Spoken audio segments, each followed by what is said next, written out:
Welcome to Violin Adventures number 246. In this episode, we finish up the new violin and we also finish up the violin from 1910. Hope you enjoy.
All right, here we are the next day. We're working on the violin here, and last night I blended the color on the scroll here so it's matching now, and we got the pegs all fit, so I'm going to put them back in.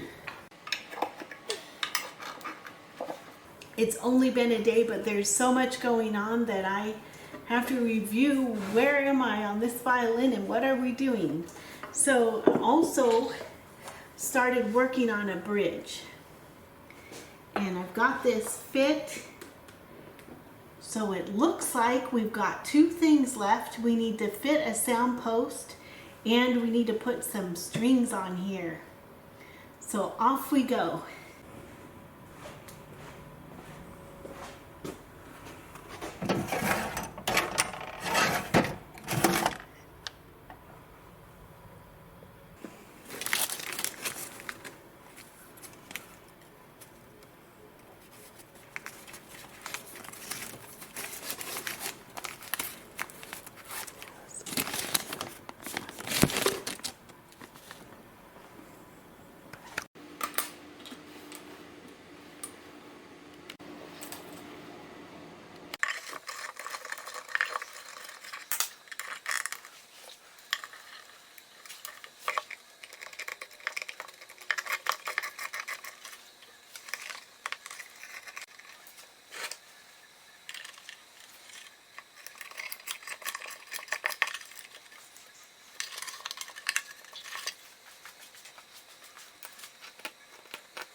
Okay, she's all set up. Let's see what it sounds like.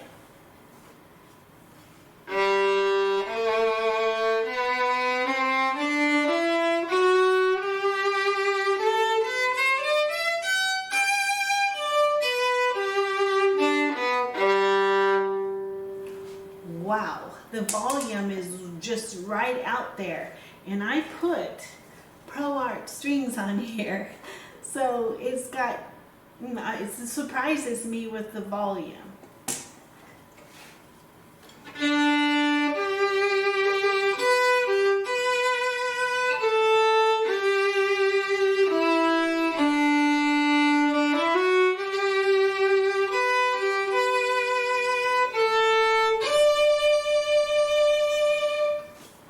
Okay, what I'm hearing is I think just a little bit of nasal quality, so I'm going to adjust the sound post, and then I'm going to let this sit for a little bit and just get used to all the changes it's had. A new bass bar and some graduation on the top, and then it being an old instrument that has sat for many, many years not being played.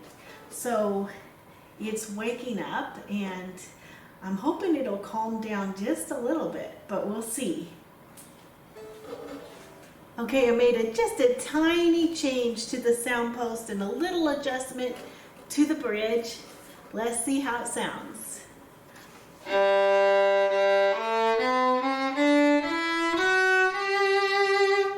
Yes, that's a little more open, not such a closed tone.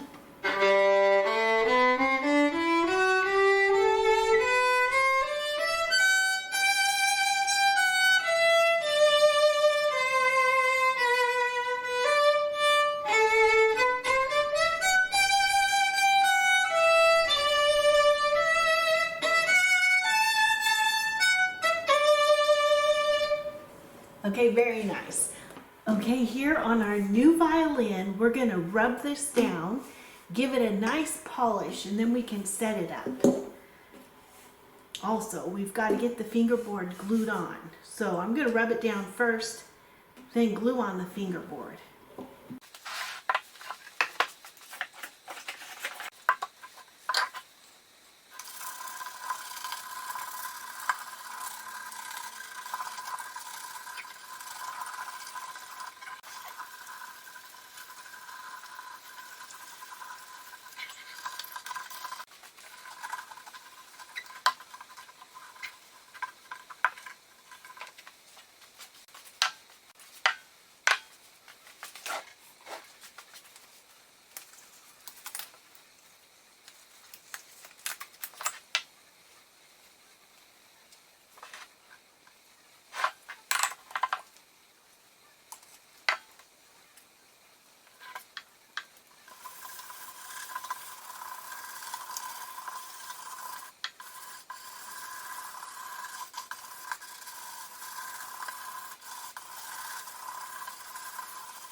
Okay, here's our new violin, and I've been messing with the sound post, trying to get it just in the right spot.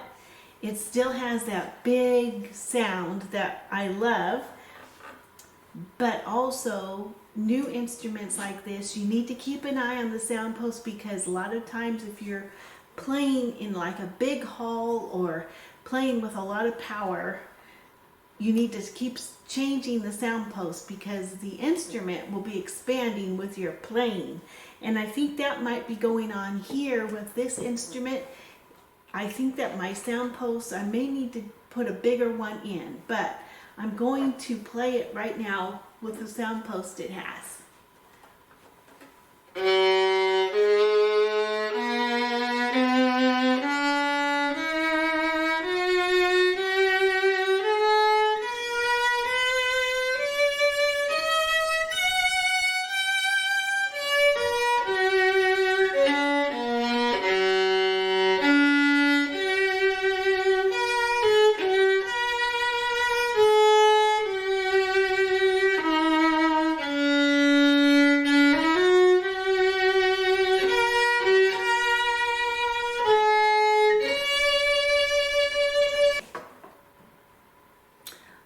Definitely this needs a new sound post or an adjustment.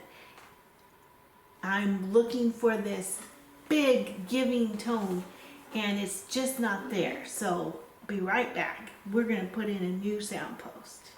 Okay, I moved the camera back a bit because this is, I put a new sound post in, and it's a slightly bit taller and also a different piece of wood, so we've got a little different sound, but it seems to be nice and big.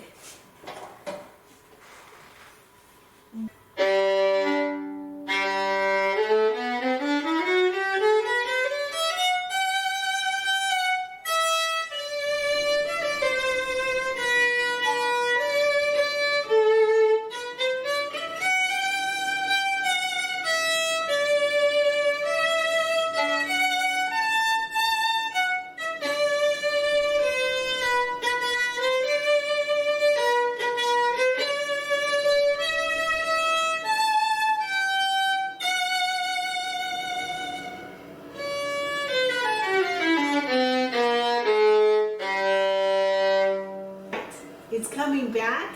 It's got its big volume and it's very lively, and I just need to keep playing this. So we'll play it again in a couple hours.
Okay, it's still got its big tone and a really carrying tone.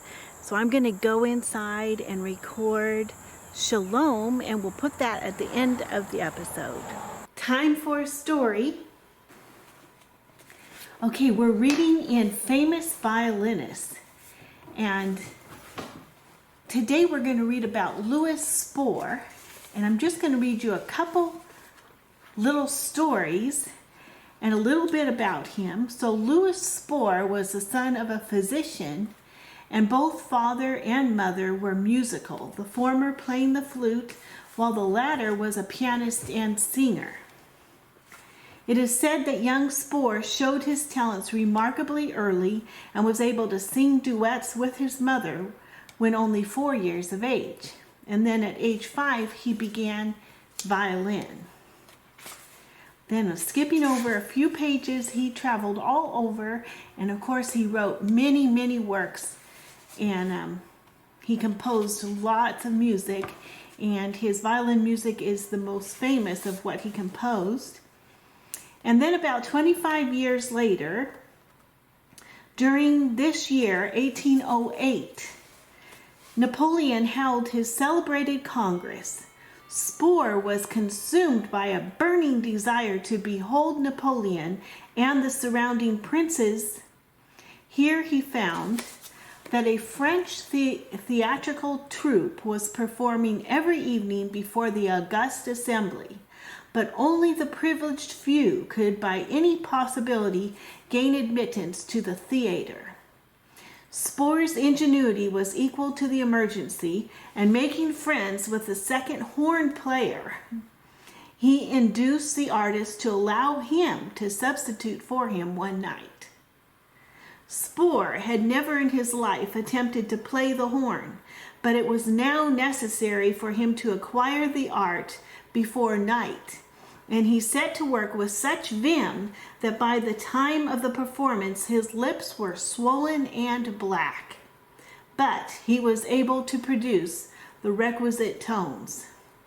The orchestra, having received strict injunctions to sit with their backs to the brilliant assembly, probably to protect their eyesight from its dazzling effects, Spohr fitted himself out with a small mirror, and placing this upon his music rack, he was able to enjoy for a couple of hours the vision of the great Napoleon, who, with his most distinguished guests, occupied the front row of the stalls.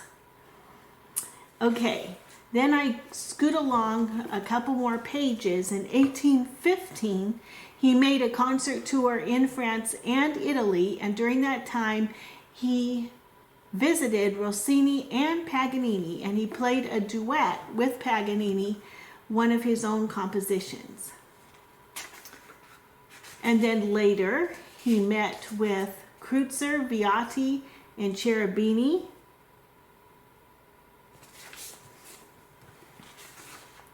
And then, throughout his long career, Spohr had lived up to the ideal he had conceived in his youth.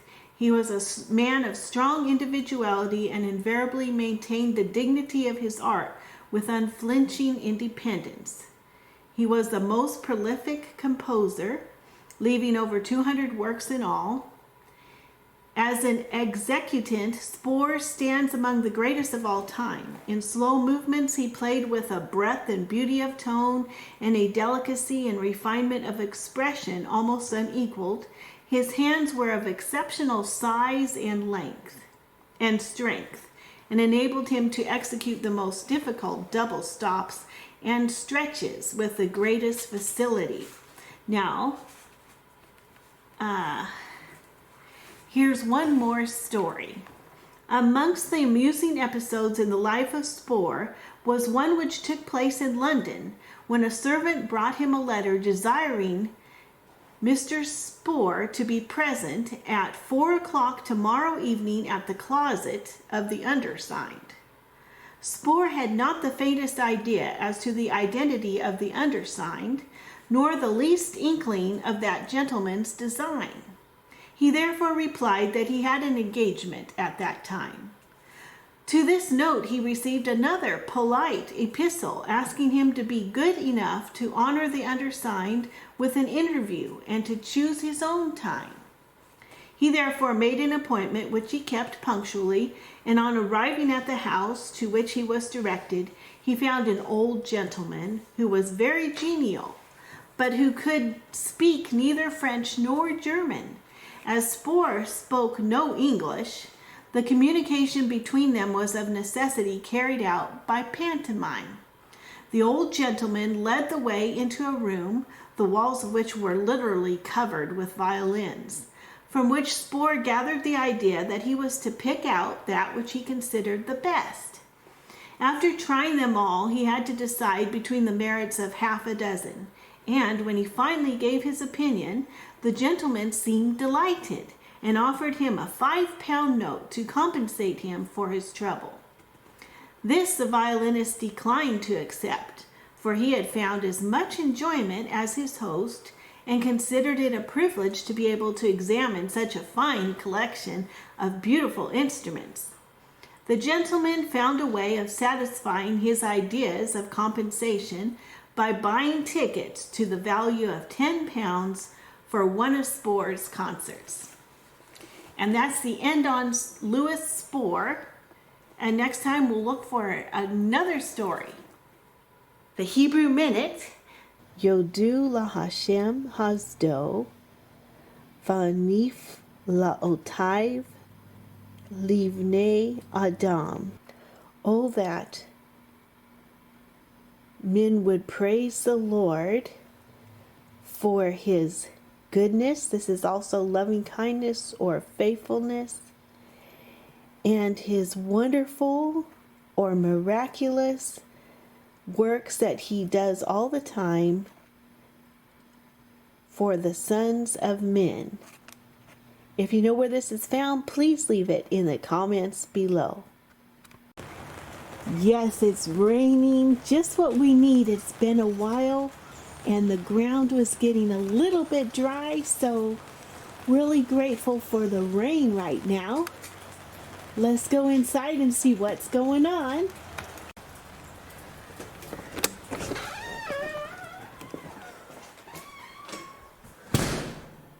Here in the shop, we have 2 projects we finished this week. Here's our violin from 1910 or thereabouts, and it's sounding real good. And here's the new violin, and just playing it in a bit, but it's ready to go also. Beautiful tone. Thank you so much for watching. Thank you for your great comments. Thank you to the new subscribers. And until next time, bye.